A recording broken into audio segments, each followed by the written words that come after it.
Okay, well, good evening, everybody. We wanted to start on time. Thank you so much for coming. It's been a long and exciting day here at 43rd Street. We had our HSA Christmas party, and right now the UTS Christmas party is going on upstairs.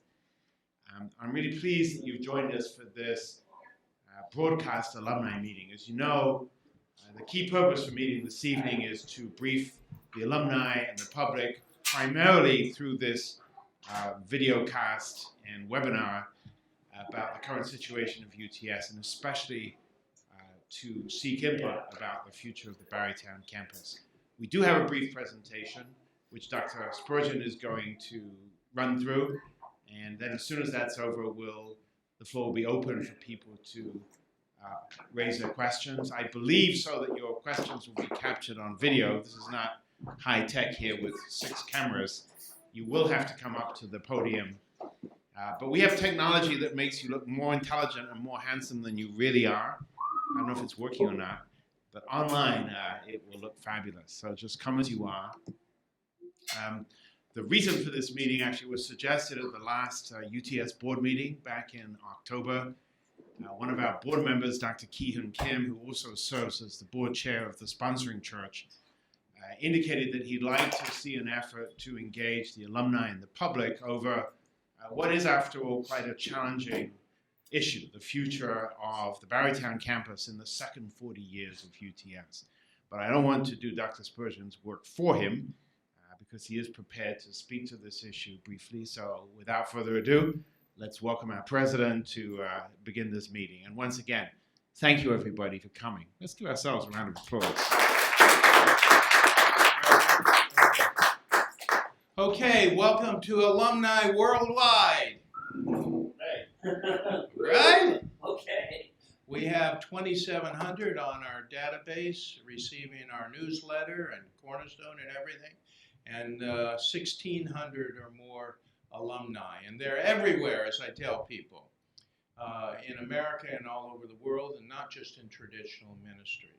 So I'm not going to take a great deal of time, but we did prepare a slide presentation, a PowerPoint, and we will make this available to all alumni after this session, so you don't have to worry about taking notes. We'll send it all out. This is the tentative agenda. I'm going to just quickly go through the first few items, and then we're going to get to the point of the Barrytown property. So, Robin? Okay, so the good news is UTS is accredited. We had at that point, there were 14 academic accreditation standards. We had failed to pass 4 of those. Mission, institutional resources, which means finances, admissions, and student learning. Many universities in America don't pass student learning assessment. But this is what I was faced with when I became president of UTS. And people didn't even know the mission, because when we had a site team come, everybody gave a different answer. You can imagine, right? But we made clear, so if what the mission is. It took over a year to go through with all our stakeholders. And you can find that on the website, or if we have time, I'll show it to you later. Institutional resources, that's always an issue with regard to finances. Okay, the good news is enrollment's up.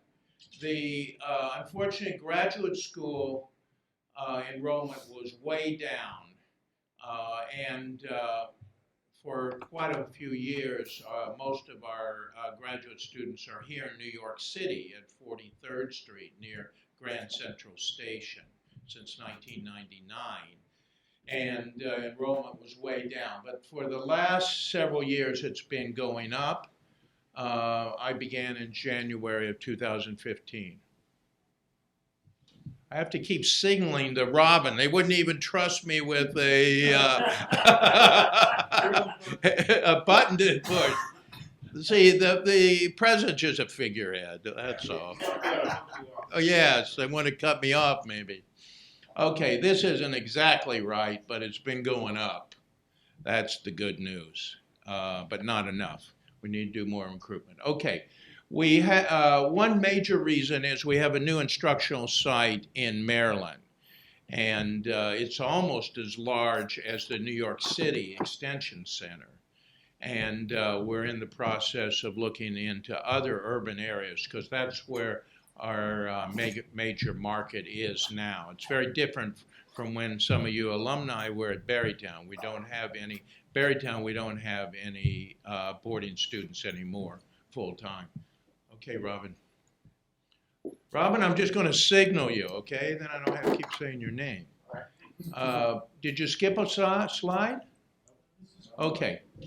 Distance learning. So the way to go for the future is distance learning. We're already doing what's called CEUs, continuing education units, but those aren't for credit. We're doing hybrid courses where students take both traditional classroom courses and online.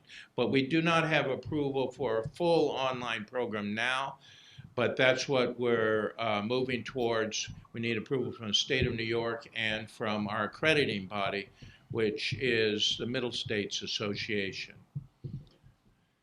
The Berrytown campus is presently used for our graduation ceremony, but not for regular graduate school classes, except twice a year for doctoral students and once a semester on Saturdays for master's students.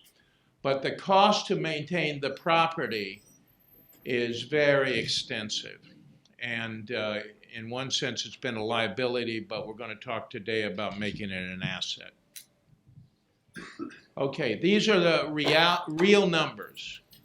These are audited numbers. And in the 3 letters I sent out this year, I gave the realistic situation, probably for the first time in terms of the finances for UTS and for the Berrytown facility. We'll come back to some of this, and some of our board members are here, including Dr. Jenkins and Dr. Balcom.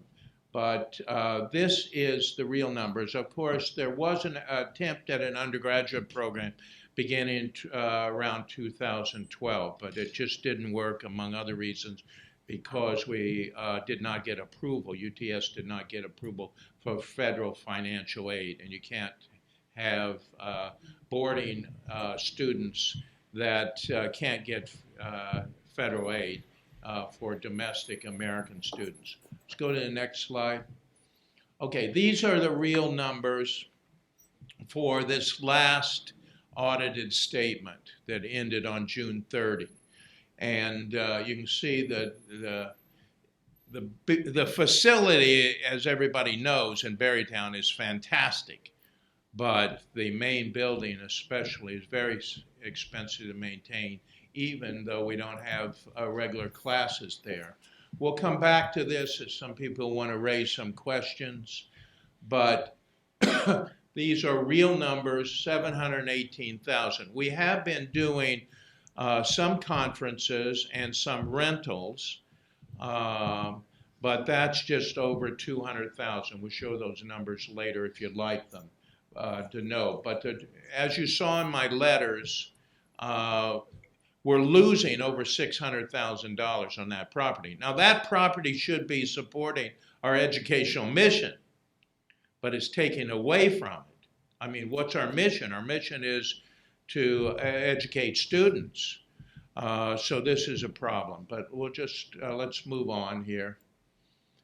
So our board has been very actively involved, and we have the chair of our Buildings and Grounds Committee and Finance Committee, Dr. Jenkins here. He'll go through some of this, but the board has been actively seeking offers. Now, developers in a moment would buy that property, but we don't want that. So we'll go over the criterion right here. We want this property at Berrytown to support the educational mission. We want to retain a presence for UTS. We're not giving up the ownership of everything for sure. Third, we want public access to Father and Mother's trails and to the conservation district area along the river. And most importantly, we want the property to be sustainable. The reality is, as I was mentioning, there's a loss right now, but we need to make this an asset, not a liability. So we have to offset these expenses over 600,000, and those are realistic numbers. Anybody got 600,000 to give us today? We got a few alumni here. Maybe not. Who? The billionaires. Oh, the billionaires. Well, we can approach them, but right now we're going to rely on our alumni, and we'll get to that in a moment. We need support. Okay, this is the property. The conservation district, nobody's ever going to develop that, which includes Father's Trail, and we wouldn't allow it. And we've had different environmental groups that for over 20 years have been interested in our property. There's the East Field and the forest area. Many of you may not have been in that area, but it's the open area there to the east of the property. But the area there, I guess that's pink, or what is that, pink? Magenta. Magenta, that's it. The architect knows. Okay, so that's the core of the property, and that's what's costing the money. We could put an easement in a moment on the rest of the property, and we did on Belvedere, but you know that didn't turn out so well in terms of many restrictions forever on that property. So the big costs are with the main building, and of course you know the Messina House. We'll come back to that in a moment with our board members, but we have had offers to purchase the property. In June, the rumor went out all over the world that we had already sold the property. That's not true. And fortunately, that website printed a retraction. We have had offers, but before we did anything, we wanted to know the value of the property. UTS has never had an appraisal on this Berrytown property. And we did a professional appraisal. We're fortunate because for those that know Montgomery House, is it Montgomery House? Montgomery Place, I'm sorry. That's sold to Bard for a high price and several other large facilities. But the valuation was between 15 and 20 million. Come on in. Multiple parties have expressed interest, of course. Developers, come up front. Nobody wanted to sit up front. Okay, the seminary, though, rejected two major offers. One was a verbal offer from a very wealthy developer, but that company would have made the campus unrecognizable. You wouldn't recognize the main building or anything else, so we don't want to do that. The board did receive an offer recently of $10.1 million that was a cooperation between an environmental group and a local contractor. I'm not using the word developer necessarily. And we are still considering that, but it didn't meet some of those criteria that I mentioned to you. So we want to preserve the character of the property. We want to maintain the open space, certainly Father and Mother's Trail for eternity, forever. But most important, we don't want to relinquish the entire ownership. So we've had over at least 9 groups that have looked at the property, and all of them would want to take over complete total ownership, which it doesn't work until this last group came in. But even they, within 10 years, would want to take over total ownership. Okay, go to the next slide, please. Okay, we've been working for 41 years with Family Federation for World Peace and Unification, HSA UWC. And that's been the best partnership ever. So for those entire 41 years, and we can go through the numbers, over the last 22 years, Family Federation has, and I'll present some numbers, contributed a minimum of $1.3 million a year to UTS. And we're really grateful for that. And our staff, especially headed by Dr. Mickler and Strategic Planning Committee and in his work with finances, found out that's unusual for seminaries.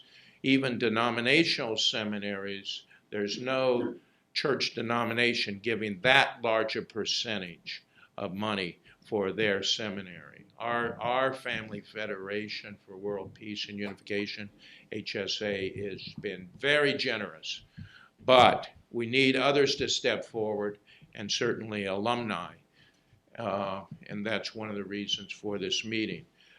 We do want to develop a retreat and conference center. We are already holding some conferences, mostly church groups, but we visited several other conference centers and realized, are coming to know the model that can be effective. But we're going to need a feasibility study. We got to bring in professionals to help us with branding, marketing, and hospitality for a new conference center. But that's just in the idea stage. That's part of strategic planning. It's not reality. Right now, as I mentioned, we're getting over 200,000. Dr. Mickler knows exact numbers. Rentals, about half of that, and conference center activity, the other half. So it's really not covering the costs. We could consider an easement, but as I mentioned, if we do that, that would be all right for Father and Mother's Trail, the Conservation District, along the Hudson River. However, we don't want the kind of extensive restrictions that an easement would put on the whole property. Okay. These are some numbers on fundraising and alumni outreach. I think many of you have been watching what Robin Graham's been doing and our staff with regard to UTS newsletter, Cornerstone, and many other things, reaching out. And the seminary is very different now from what it was several decades ago. Most of our students are here at 43rd. We just had a luncheon party with the faculty and students here. And it's mostly people in New York City urban area, which means, of course, minorities, African American, Latin, and other Hispanic and other minorities. But we did launch a 40-40 campaign. You know, we're in our 41st year. It did not bring in a lot of money, but we need really to step forward for our alumni who care about this property. People love this property, right? Okay, now UTS has gone beyond this property. UTS is going into urban areas, like what I was saying, even Maryland and other areas, and is going to move worldwide with distance learning. So this property is going to have to be self-sustaining, self-sufficient, if we're going to be able to survive. So we need the alumni support to pursue these kind of goals over the next 5 years.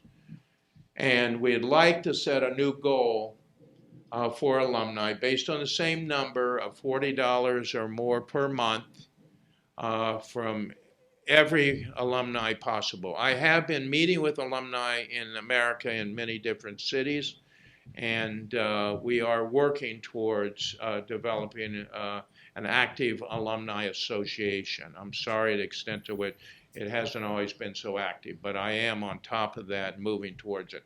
I'd like to go back to the property slide, please.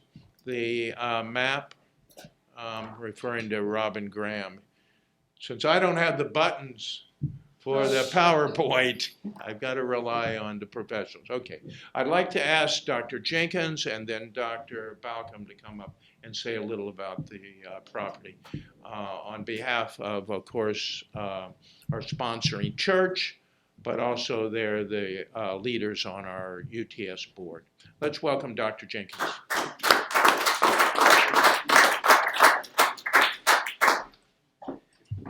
Good evening, everybody. Thank you so much for coming. We are committed to keep the Berrytown campus as our UTS campus. The church really, on behalf of the church, I can speak because I'm on the finance department for the church and the executive committee with Dr. Balcom and Dr. Kim.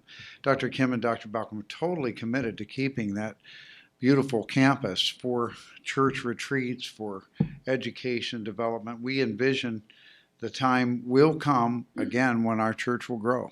It's going to happen, especially as people like Vice President Milhan Stevens and the younger generation are coming into leadership. It's just a matter of time. So we need that property. However, as Dr. Spurgeon mentioned, the costs are beyond the revenue that comes in related with the property, and that has to change. We also do have very clear conservation area with Father's Trail and Mother's Trail, and all that will be preserved. But, and also the core, this magenta area, this core is very important. We want to keep the core. We'd like to keep the experience so that alumni go there and don't notice anything. And we have the access to all the conservation area. We can use all the magenta area, which is the primary area that gets used no matter what kind of events we have there, no matter how many people are there. The green area is rarely touched, except for some people hiking through or something like that. So it's really, the experience doesn't change. But there's no need for us to be proud of that we have a bunch of acres. It's not easy to develop these acres, by the way. We'd say, well, let's develop it. It takes a lot to get Terrytown Planning Board to really support any kind of development. Red Hook, I mean. It takes a lot. And we've been meeting a lot of people. It's been interesting. Once we started to take responsibility that we've got to make our property productive. We got to have revenue streams that actually exceed our expenses. Well, we started really looking around. The property's never been for sale.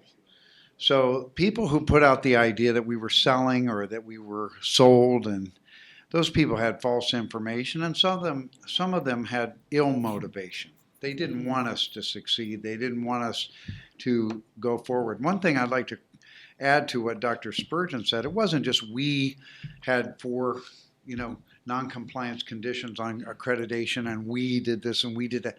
No, it was a previous administration that did that. I came on the board right at the end of that administration along with Dr. Balcom and others. And Dr. Spurgeon was brought in, and then the team got together with Dr. Mickler, and we overcame those challenges, and those 4 points of compliance were restored. And it's quite an accomplishment because it's not easy to come from non-compliance to a state of we're fully compliant. We don't have any non-compliance issues with Middle States. So we are fully accredited and in good condition. And we're progressing. I think Dr. Spurgeon's a professional in the education profession. That helped a lot. But also Dr. Mickler and others cooperated very well. So just that point that there's a new administration that took over in 2000. When did you come in? January 2015. January 2015. We had a lot of challenges, but we need your help as alumni. We want to see what we can do. So one of the major developers in New York City, his name's Neil Bender.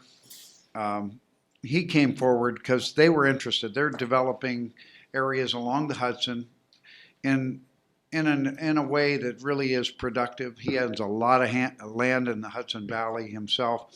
He's the largest landmark landholder in Manhattan. He has, over a couple $1 billion worth of property in Manhattan, and he knows how to work in such a way to get cooperation from the city of New York or from Red Hook or wherever. we didn't do anything with them. We let them look at it. We've had a number of people come in and look at what's possible with our property without losing the core. Or what is possible with redeveloping the property? Do we really need to keep the building as it is? The one reason $718,000 a year is the cost. There's a lot of CapEx that goes into it every year. One of those numbers was our CapEx number. There's a lot that goes into it every year, and a lot of problems come up with a building that age. It's not efficient. It's not really been completely restored like we've done with the New Yorker. It takes a lot. So we need the alumni's help. But the question is, do the alumni really want to do anything about it? Because just wanting to help or wanting to, respond on the internet that we don't want to lose the property, but we're not willing to put our resources there to protect it. We're not going to continue to just have a deficit. That's not our policy with UTS as trustees. We can't run it as a deficit operation. So we've got to bring it back to a place where it's not just subsidized either. How do we bring UTS to a position of success? Well, increasing the student enrollment, that is being done. Partnerships with Logos and other things are showing some promise. And the online development is very crucial. But at the same time, we've got to be very realistic. This, a campus that's far away like that is not necessarily attractive to graduate students that are full-time employed as ministers or as in other professions. It's not an easy thing for a campus to be 90 miles away from the major metro area. So that's why we've got to think, but we're not going to lose the property. We want it to become prosperous. We want it to become profitable so that we can be self-sustaining, and then we're secure. We're not depending on anybody. The sponsoring church is committed. We never reduced our commitment to the property or to the UTS. We've increased it. Last year it was increased. And we picked up a lot of also property costs that weren't, picked up before, because we want to get that compliance and maintain it with middle states. So I think we've got a really good team there, and I think there's a lot of hope. But we need the alumni. The alumni component really is needed now more than ever. So, that's all I have to say, and I'm, like to welcome Dr. Balcom. Thank you very much, Dr. Okay, thank you. So we're about to go to question and answer. I just want to recognize, there's some very important parts of the UTS team here. There's Dr. Mickler, the Vice President, and the Academic Vice President, Dr. Weining's in the back of the room. I'm probably missing out. I see several members of the faculty. Dr. Wilson, Dr. Shimyo, see the registrar. Anyway, we're not just here to ask the alumni for money. We're asking for discussion about ideas. You may have thought, as I thought when I first started thinking about this problem, are these goals or criteria that have been advanced actually compatible with each other? Or, do they actually mutually exclude all possible outcomes, and do we need to reframe them? So I think you've heard enough from us. This is an opportunity. And so that, just to explain the setup, what we're hoping to do is to have you come up and speak here, either with a question or even a statement or an idea, but to limit it to like 2 or 3 minutes, so that at the end of this evening, we have something that other alumni who weren't able to be here can watch. And Toshi, is it possible for people watching remotely to interact in some way or not? Just one way. Okay, if you're watching online, I'm going to take a gamble here. If you're watching online and you would like to text me with a question, you can do it. I'll give you my number. It's 914-373-9671. That's 914-373-9671. I'm sorry it's so primitive, but if you text me, I will bring your question here. And I'd like to kind of open the floor to whoever would like to comment on this. No, come here so that you can be seen. They're here or in the back? Sure. Remember the appearance-enhancing technology that we've installed for this evening. Maybe if I could ask each person to introduce themselves. and keep it to 2 to 3 minutes. Very good. I'll do my best. Yes, my name is Bob Mansour. I'm in the master's program here. And I have a question. I spoke one time to a very knowledgeable person at Berrytown, and he said that the building itself has a finite life because the structural steel or iron in it continues to break down, rust and so on. And that even if you make these external changes, at some point, either the cheaper thing is you completely tear down that building, which is cheaper, and build a completely new building, or I guess you gut it and you put all new structural steel in. And I don't know how many decades he was talking. I mean, whether it was 50 or 75 years, but he was saying that there was a finite life to that building. So I was wondering, when we're talking about this, are we talking really that we really want to save that building, that is essential? I'm just curious. Thank you. Yeah, thank you. You bet. So that's a very good question. So I'd like two people here to respond. We have one of our alumni who's an architect who's here, Tony Ferrantello, and then Dr. Mickler's here, who's in charge of the facility. Tony, you want to come on up? Yeah, will do. Thank you. That's a good question. And it's a 1930 building. At that time, it was the most technologically advanced building. And yes, you have thermal displacement here and there that can happen, and it usually does happen. However, because of its age, either it's listed in the National Historic Register or it's eligible. And therefore, because it's eligible, it is to be renovated per the Secretary of Interior standards for historic properties. It is in a historic And district. it's a historic district as well. But even beyond that, the fact that a historic person lived in it and talked in it and basically was there, our true father, then it's more reason to restore it. The incredible square footage that you have there, the energy usage to replicate that again, you're going to spend astronomically. So anyway, from the information that I received there, you've got about $40,000 coming from alumni. You've got over $200,000 for expenses for utilities and maintenance. And so you're a shortage of $700 and something thousand. Okay, if one were to invest a miniature amount of money to replace the energy producing equipment and increase the insulation value of the building itself, you would pay far less than $200,000 to maintain that thing. So just by doing that and then brick pointing and all that, you can restore this to the gem it was. But the point is that, therefore, the numbers themselves don't speak that alumni is going to be the knight in a horse coming to save the day. We need revenue streams coming from different ways. And I have, through the years, suggested the Messina Manor, because of the historic significance of Theodore Roosevelt being there, that Henry Christopher discovered and has incredible tombs of information, that we can restore that and make it a highlight. And I had ideas of making an elder international hostel that through marketing and telephone and making appointments, you can actually get international lifetime students coming in, one or two sources of revenue coming in. Then at one time, the potato barn, of course, now it's completely demolished. That would have made a wonderful edifice for moving the people who are in the Messina Manor down to the potato barn, but you can't do that anymore unless you resurrect the foundations that are buried underneath the dirt.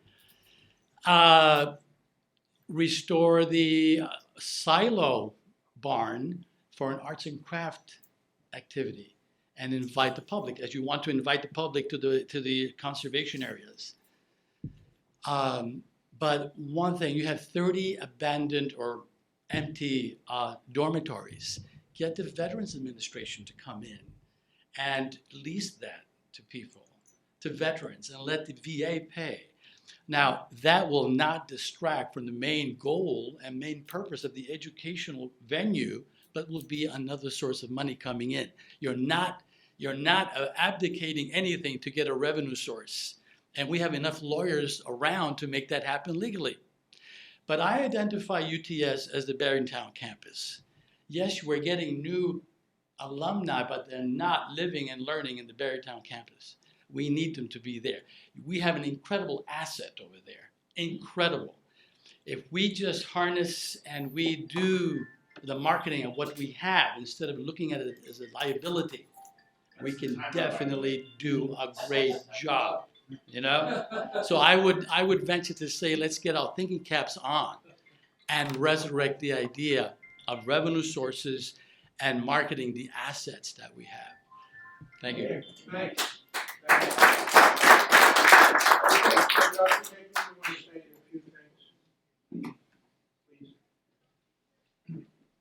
I don't have much to add to what was just said. The main building is about 120,000 square feet. One of the things that's always amazed me is that all of the visitors that have come to look at it, and these are very high caliber people, sometimes we feel embarrassed of the main building, but these architects and others that have come into the building just marvel at it and are thrilled by the possibilities they see in that main building. So the estimates we got to tear it down is about $4 million. If you want to demolish it and take it down to nothing, it's $4 million. The heating bill last week, we have a minimal presence there now. We used 1,600 gallons of heating oil last week at about $1.60 a gallon, so you can add it up. This is the kind of cost that it takes to run the Barrytown facility as far as utilities go. There are a lot of opportunities out there. I agree totally with what you said, that we can't expect the alumni to be a white knight arriving to save the day, but alumni still need to step up. And I think a lot of other streams can come in. We've in fact signed a contract with a nonprofit from the country of Colombia who has funding for English language learning. And they're talking about sending 100 students a month starting next March at $1,500 per student. And if that comes through, that will be a wonderful revenue flow for us up at Barrytown. So, yeah, it's true. The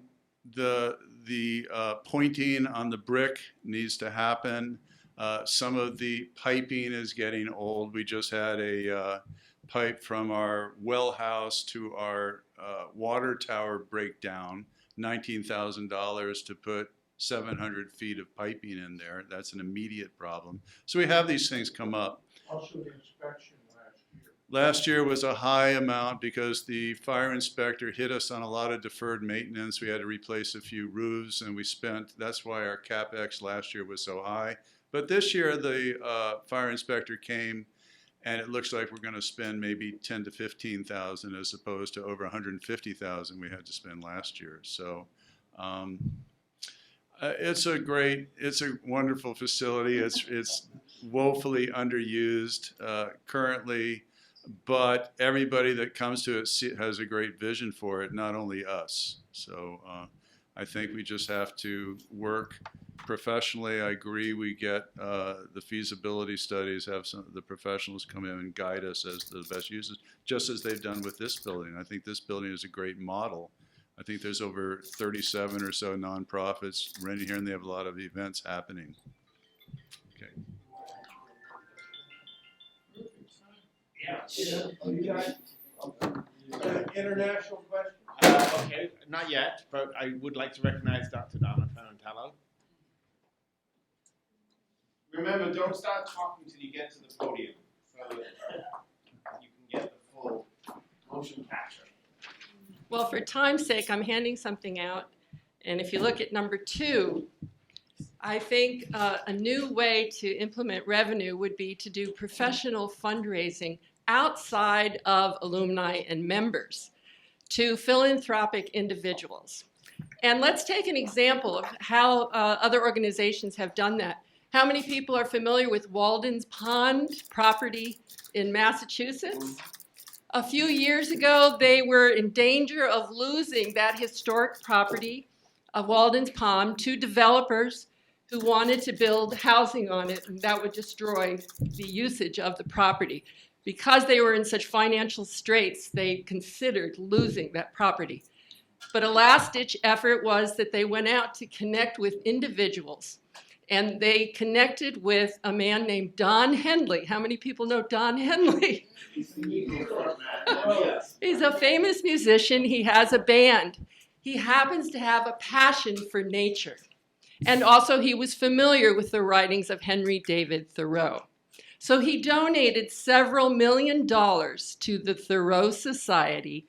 And today they have been building a new institute. They've preserved the property, and they have been launched with that major donation from one individual.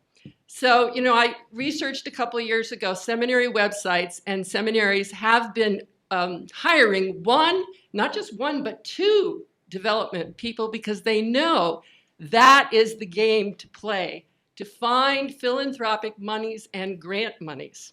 So I feel we have not ever tapped that resource. Look at the millions of dollars that were spent for the political elections. People just have money to throw away. When there's an earthquake in Haiti, suddenly millions of dollars show up. For social justice and other causes, many people have money.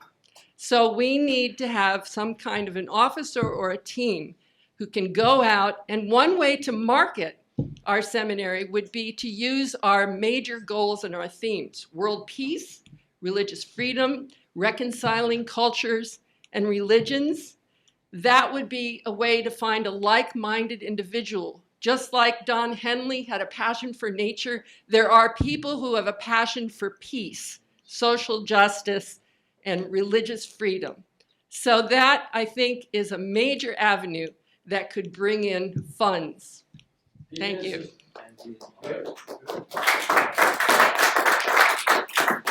Not only that, you didn't hear those chimes, so have to recognize good skill. So, okay, floor is still open. You know, there have been other ideas proposed, at least in the years that I've been involved at UTS. There are some who thought, could it be used, for example, to build a unification retirement community, given that, you know, our membership is aging and some of the founding members are nearing retirement age. And there are, in fact, 1 or 2 individuals who are interested in that, but their current focus is in warmer climates, such as Arizona and Florida. So it's not that we haven't thought of it, but that's another possibility that's been raised. There's a number of, if you don't start having questions, I'm going to kind of point you out. So I'm going to recognize Robin Graham now. He doesn't have to press the computer screen. Robin, why don't you come up here and talk about giving in general and development and how you see things moving forward in 2017.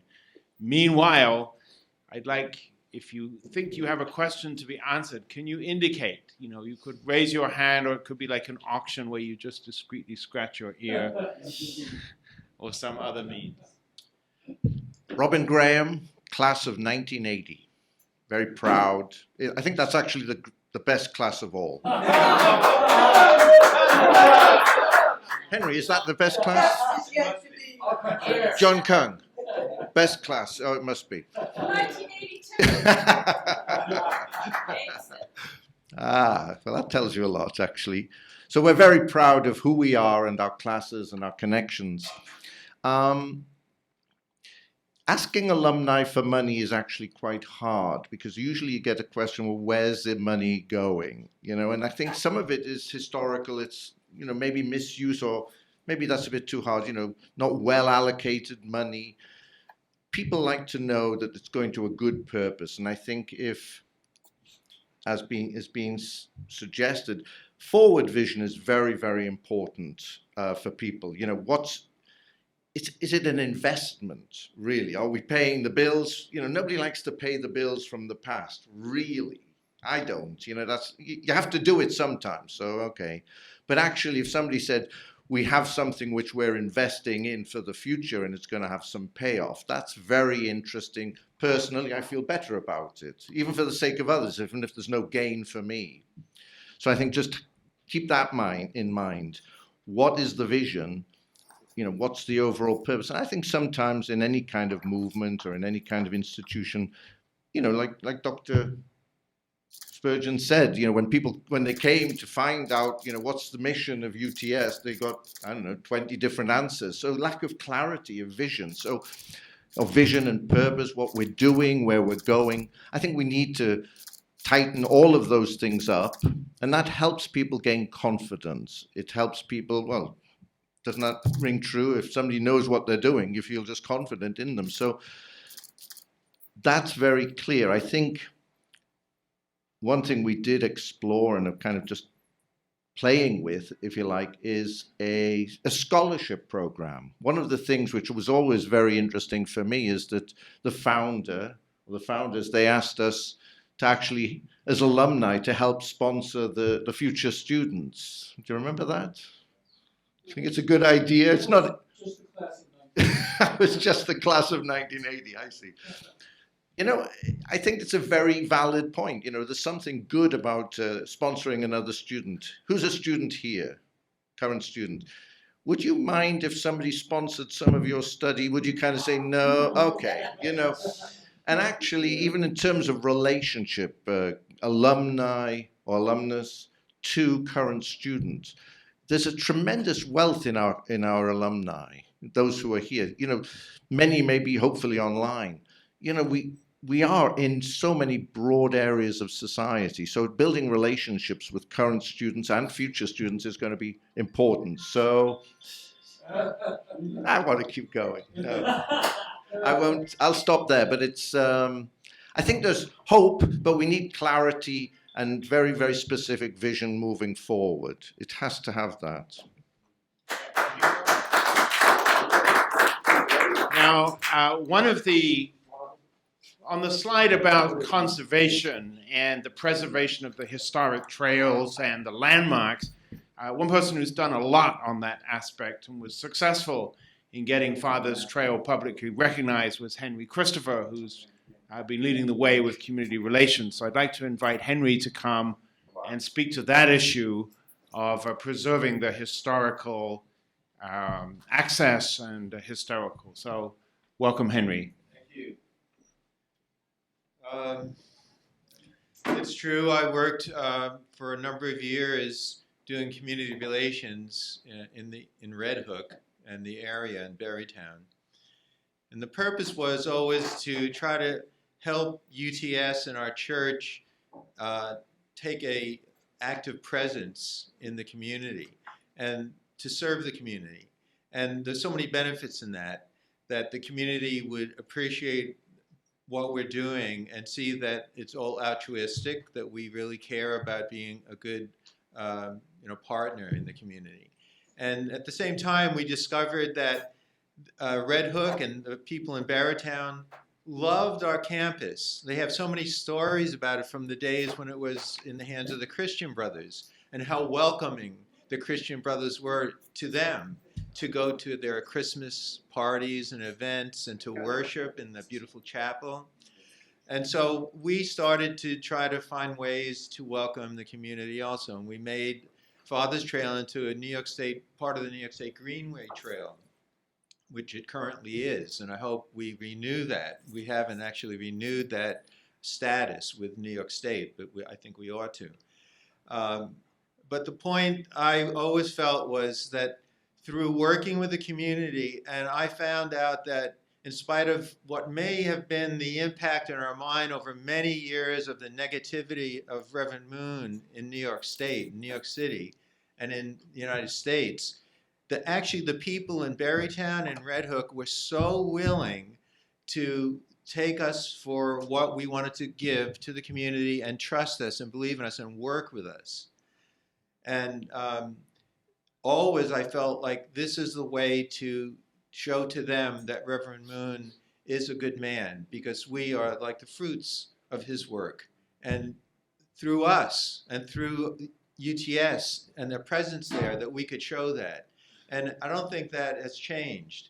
So whatever happens to the property, I don't know what's going to happen, but I think I would like to encourage the church and UTS to remember that element, to include the community in whatever we do, and to work with the community, because they are so willing to work with us. I think I got it in the right amount of time. Okay, quick response from Dr. Jenkins. I'm next going to call on Dr. Winings to speak, so she's right at the back of the room, so you are noticed. It's very inspiring to see this dialogue and cooperation. I do think that there are so many opportunities. I love the building myself. One of the developers that came out works for the Marriott, or is one of the key people with the Marriott signature brand, and they love the building too. They'd like to redevelop it as is. I think the structural integrity of the steel is still there. We did an extensive study on the 16th Street Columbia Road property that had open steel open to the environment for 15 years, and still it had integrity. So I don't see a problem there. What I do feel, and I want to thank Henry, all these developments that have occurred, but I do want to say one thing. I do know what's going to happen with the property. We're not selling it. We're not losing it. That's a historic property. That's where true parents really, shed blood, sweat, and tears. And that's where I was in the first class with Dr. Shimyo and Dr. Meckler. And I was there when Father came with the nets in the second year. The first and second year had a very special experience. Dr. Spurgeon and I were together. I mean, that's deep. That's deep stuff. I don't want to let that go at all. And I don't believe the church does, and I don't believe the seminary trustees or the alumni want to let it go. However, we don't want to be stuck. So I think this cooperation and being more creative, I think it's good. Also, we have to be realistic. We don't need to keep every piece of it, because I don't know how many times Father went over here and said something historic. Maybe never. And I learned from our properties in Korea and other things, we shouldn't be stuck. So how can we move on? Because I envision the day will come when we have, $100 million facility there. Why? Because we just built a $35 million facility in Las Vegas. And I know what it took to do that. And that we can do that now. We can do that now there, if that's our goal. So this is going to become an epicenter. What I saw last week in Capitol Hill was something very different than I've seen in all my time in the family here, is that our time has come. And I think this cooperation is so important. We need the alumni for this, the brain trust and the wisdom and the creativity. We are such powerful people, and when we come together. Thank you. Thank you. All right, thank you, Dr. Jenkins. I'll recognize Reverend Kone next. You heard earlier from Dr. Spurgeon that one of the academic uses that is still going on is the doctoral program. I want to recognize Kathy, who has been the owner and driver of the doctoral program for many years, but also maybe she'll say something about the impact that the school, the campus, and particularly the newly restored chapel has on some of the students who come there only occasionally. So let's welcome our Vice President of Academic Affairs, Dr. Kathy Wyman. Thank you. Yeah, the doctoral program is great. They love coming to Berrytown because it's a retreat. These are pastors and individuals who are very busy in their ministries and their work. They need the retreat. Some of us in our early days as missionaries wish we had the same opportunity. It's a great way for them to come. They love the new chapel. The last 3 classes that have come in have just remarked at how beautiful and how open the chapel feels right now. So they love the chapel. They like coming there. And I'll have to say this also, when the Maryland students came to visit graduation last year for the first time and saw the campus, they also fell in love with it. And there are opportunities that have come up in discussion with Dr. James and Dr. Rouse today about a possibility of federal grant monies that can be used up there for specialized purposes using the network that we're opening up with the Maryland students that also extend to New York, Connecticut, and New Jersey. And there may be big monies that can come in to support a more residential program that may also lead into other things. Some of these may be graduate student material down the road, other opportunities. So I think some of the partnerships that we're developing in Maryland with Logos and other networks like this will have an impact on Berrytown as well. So we're very much conscious of that, and Maryland is very anxious to come and study up at Berrytown. So they would like to have a term where they could come up and do that. So there may be possibilities down the road, so we want to hang on to it. Please explain about the windows for the chapel. Stained glass windows taken out. Oh, if you didn't see all the news, you know that we were at the 100-year mark, correct, Dr. Mickler? About those windows, and something had to be done, and the Christian Brothers Order found finally a home. They never had a home for the windows. That's why they asked us to caretake them. Every 100 years, windows like that have to be specially cleaned. It's a very expensive and delicate job. Very few people can do it. But they, at the same time, found a home for it. Manhattan College, wasn't it? And so they're very grateful. We have the blue and pink ones in the back because those are not their story. The windows they took tell the story of St. Joseph, their founder. And that's what they wanted. They're the only windows that tell that story, evidently. So, but they paid for their replacement with some beautiful windows. Dr. Mickler worked with them on this. Beautiful windows. You sort of get the feeling, if you've ever been to the Wayfarers Chapel out in California, one of the most beautiful chapels, I think, in the world, it lets so much more air in. And it lightens up the chapel so much more. And you still get the benefit of the beautiful pink and blue windows at the back at the height of the sunshine in the day. So you get the best of both worlds up there. If you haven't seen the new windows, come up for a visit. Thank you. And again, on time. Now I have a text question from Canada, from our board member, Franco Familaro. And he said, if 1,000 alumni were in fact to give $40 a month, as Mr. Graham and Hugh mentioned, the cash flow issue would be solved. However, what's the vision, plan, and strategy for the institution? What's the plan once the cash flow issue has been solved? I like that kind of positive thinking. I did want to speak a little bit about the goal to develop a significant online presence for UTS. We think that UTS should be the educational resource for all our pastors around the world. You know, we have dozens, hundreds of pastors in Africa, in Asia, and elsewhere who would really dearly love to have an accredited United States education, but it's not feasible for them. In some cases, they can't even come to the country. In other cases, just one or two outstanding people can come. So we would like to see, like Liberty University and a few other institutions, a significant investment in developing that online presence. And Mr. Graham mentioned that it's possible that alumni would be more interested in giving to a forward-looking project like that than simply addressing the current cash flow issues. I do want to recognize one of the more recent graduates of UTS, a doctoral graduate, who went on to successful pastorship in the Belvedere Family Church, one of our larger communities, and is also a good example of how UTS has been able to serve people from other countries. And I'm referring to my good friend and pastor, Dr. Drissa Kone. So, Dr. Kone, come up here and tell your story in 3 minutes or less. I'll try 3 minutes. I'm not going to give a sermon anyway. Yeah, thank you. I am very excited that this is happening because one of my dreams when I was in Ivory Coast was to study at UTS. And when you are in a foreign country and you think about UTS, my goodness, it's like glorious. Everything is working well. But that's not what I want to talk about. I want to actually talk about the possibility of the undergraduate program. I'm still grieving. I'm still grieving the undergraduate program, and I know this is something probably that some of you might be thinking about. I was the chaplain there, and I had a chance to talk to many second generation of our movement. And my experience is many of them are interested in leadership.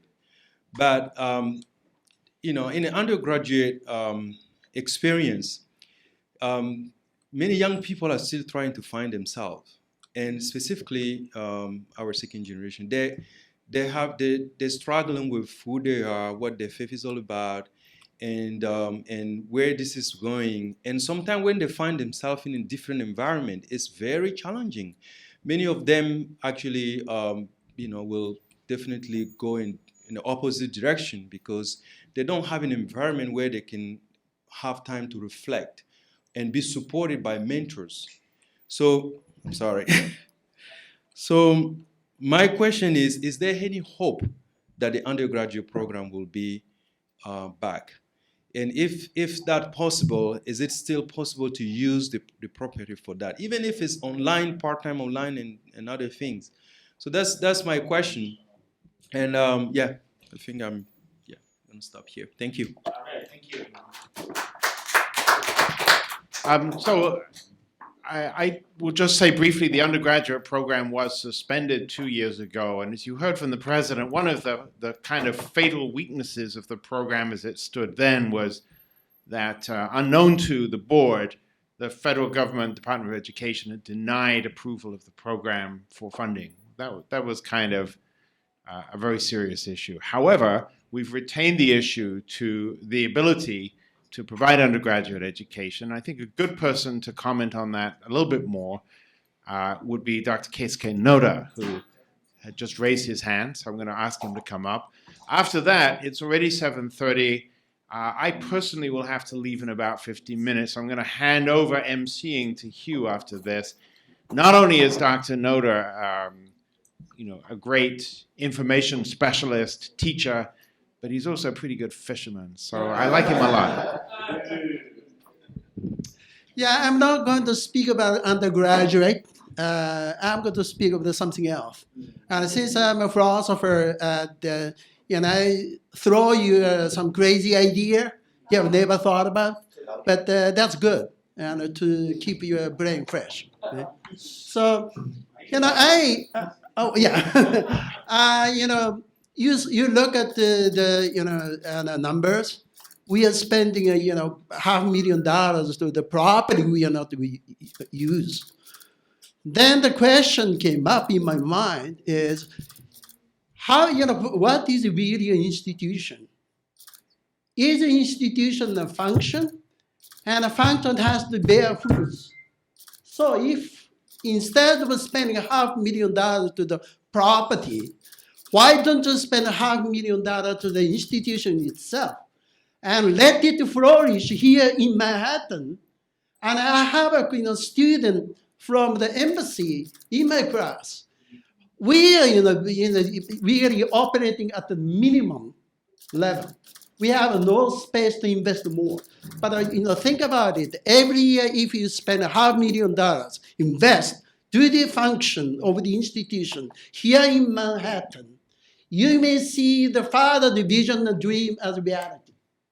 Think about it. In the 10 years or 20 years, who has a deep attachment to Barrytown? You are gone, including myself, to the spirit world.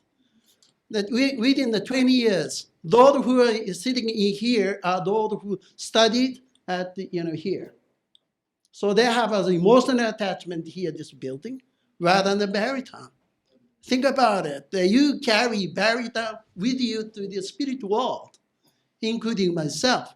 So I have an ambivalent feeling of yes, we want to preserve the property and have the legacy.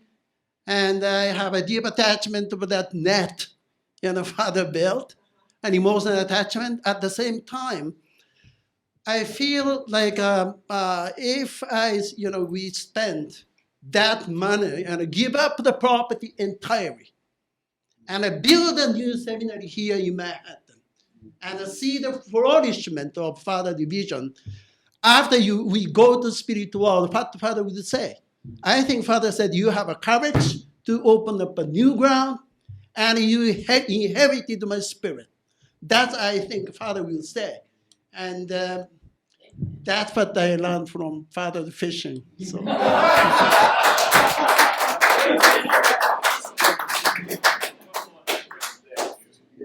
Another, come on up. Oh, two. Yeah, well, Dr. Wilson, I'm going to get to the mission too. As most of you know, I'm from Ohio, and across the street, is Ohio State, the Ohio State University. And in this particular property is a bunch of cows. Down the way, there's horses. What is the purpose of land? Land is a place where you can build houses and where, if properly utilized, will create food. I've spoken to 20 and 30-year-olds who have a vision of urban gardening with the purpose of empowering people who now feel that they don't have power in their lives or a voice. But if anything should happen to our country and people were able to provide their own food, they wouldn't need to rally in some sort of revolutionary quality and, push for what they feel they're entitled to. But their power and strength would be in their ability to provide for themselves. So the things that come up in our conversations include aquaculture. Sometimes people have said, well, gee, if we only had a place where we could experiment with land. There are deserts that are expanding. And Mother is so concerned about food. And young people that I've spoken to are looking for ways to meet that need, that are inspired by Mother's vision. We've got land. What do you do with land? You grow things. You teach people how to grow. It's a very spiritual thing. Most people are raised in cities. They don't know the deep truths that they learn through farming, even on an experimental level. And I suggest that it might be possible to have some projects, even limited projects, where these ideas can be advanced. Thank you.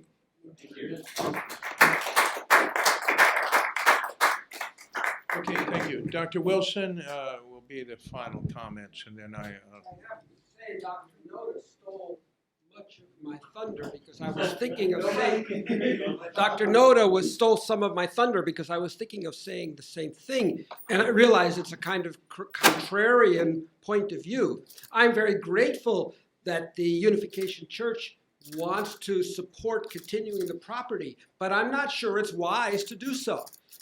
We are really cramped for space here in this building. We don't even have an office for the president. We don't even have an office for our chaplain. They have to be itinerary, wandering around. We need a bigger facility in Manhattan. And this building is not secure because it may be redeveloped. In fact, it should be redeveloped. This church can make a lot of money if you build a high-rise here. So I believe we should sell the property, take the $10, $12 million we can get from the property, and buy our own building in Manhattan. I think that would be the best thing for the future of the seminary as a seminary. Now, granted, I'm a professor at the seminary, so my attachment is to the seminary a lot more than it is to the land, even though I lived up there and I studied up there and I fished with Father up there, and I do love that land. But I also have to add with Dr. Noda, we have to look forward to the future. And I still think that this property is a fetter around our feet, a chain trapping us in the past. And in order to make any of these projects to fill it with nonprofits come true, it's going to take hiring a whole bunch of staff, independent really of the functioning of the seminary, to run that sort of thing. And I don't know whether it's practical to do so. So I really want to support Dr. Noda and say as a faculty member, thank you HSA, thank you Dr. Balcom, thank you Michael Jenkins, but no, let's sell and move on. Well, you see what kind of faculty we have. He's a radical. Did we have those kind of faculty in 1975? No. These are homegrown, these guys. Okay. Sell the land is a sacrilege. Wait. Okay, come up. Okay, come up. Wait. They can't hear you unless you're speaking. You're speaking to the world. To sell the land is to throw the legacy that can be maintained, sustained, and go further into the future than it is now. You've got to have vision, you've got to have common sense, and you've got to have business form and business models that everybody is doing in the entire world. Why can't we go ahead and see how they're doing it and copycat and make it better? Yes! All right. Come on. Okay, one final comment. Are you a reconciler? Harmonious? Oh, yeah. Can you bring these Please, two God. extremes? Well, anyway, certainly we need to pray God exists. There's a spiritual reality. God's point of view, that's a nice thing. But, just in all realism, too, I don't know if you have an economic interest in, these continuing things, but, in all openness, I think we have to recognize perhaps the emotional things that draw us, for you, for me, for Dr. Jenkins, or everybody. So, how can we really see God's point of view? I respect, Dr. Wilson and Dr. Noda, because they've sacrificed a lot here and invested a lot here. And I think artistically, prayerfully, we should think about that, because God must have an opinion. We all have our own opinion, but God definitely has a point of view. Amen. Oh, amen. Okay, former president of UTS.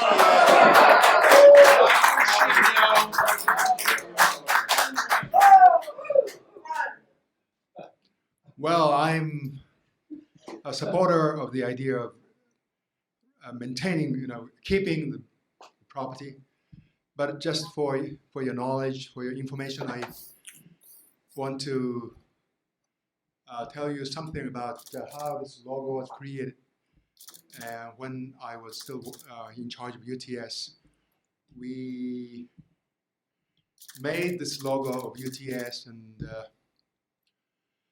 I had 3 or 4 different ideas to be presented to the founder, and one of the proposals with the logo was showing the building.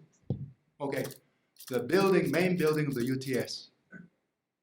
And Father saw that idea, that proposal, and he said, "Okay, let me say, I'm still supporting the idea of keeping the property in some way or other, but for your information, okay." Father said, when he saw one of the proposal idea was showing the building, okay, in a little bit symbolic way, he said, "This is no good. What if you guys move the property? I mean, the UTS location." So this should be it. The white cross is a symbol of the Lord of Second Advent, and these arrows, okay, you're going to take action. That's what he said. I just want to let you know. Okay, thank you.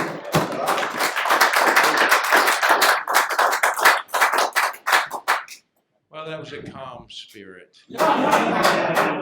The emotions got carried away here. That's so true. Anyway, our sponsoring church, our board, wants to do everything possible to make that facility self-sustaining. That's the fun. And the seminary is not limited to that building. It's really the mission of the seminary, like of the church, is to go everywhere in the world. And America serves the world, but our seminaries serve the world. But we're going to do everything possible, but we need support from all our stakeholders, including the alumni. So I've done what I can in terms of transparency to reveal to you the honest, true numbers of the situation, the economic realities. And I can't sleep at night, hardly, worrying about this. I hope our alumni and stakeholders everywhere will step forward. So this is the beginning of a dialogue. We're going to have another alumni meeting like this, broadcast worldwide, on Saturday, January 7th at 3 p.m. We'll send this out, this PowerPoint presentation, all over the world. And then at that time, we hope that people come back with some solutions or ways in which to help the situation. We all know we love that property. And as Dr. Jenkins says, father and mother's blood, sweat, and tears are there. but it cannot be an albatross around our neck. It's got to be an asset so we propel ourselves around the world. So I thank you all. I just want to end with the mission. We now know what our mission is, okay? And I want to point out the key phrase. It came from Dr. Wilson and Dr. Mickler, which I think may have come from the highest realms of the spirit world. To bridge religious and cultural divides. And even in this room, between the contrarians and the, what do we call the others, Tony? The lack of vision.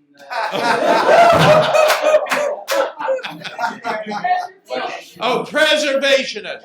80% What? inhibitors and 20% innovators. I'm with the innovators.